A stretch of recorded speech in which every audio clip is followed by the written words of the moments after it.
Tässä tehtävässä lähdettiin lisäämään kuvia. Eli mentiin lisäävälilehdelle kuvat ja online-kuvat. Sen jälkeen kirjoitettiin hakuun Firenze, jotta saatiin tekstin mukaisia kuvia. Lisättiin ne. Ja sen jälkeen, jotta saadaan teksti menemään kuvien mukaan, valitaan täältä rivitä teksti, 4. Ja sen jälkeen lisättiin otsikko, josta saatiin sitten kuvateksti kuvalle.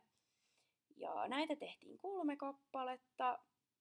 Ja samalla tavalla, kun halutaan toiselle puolelle sivua, niin ihan vaan hiirellä vierittämällä saadaan kuva toiselle puolelle. Lopuksi, kun ollaan tehty kaikille ja teksti näyttää hyvältä, mennään kohtaan viittaukset, otsikot ja lisäkuvaluettelo, jotta saadaan se tänne loppuun.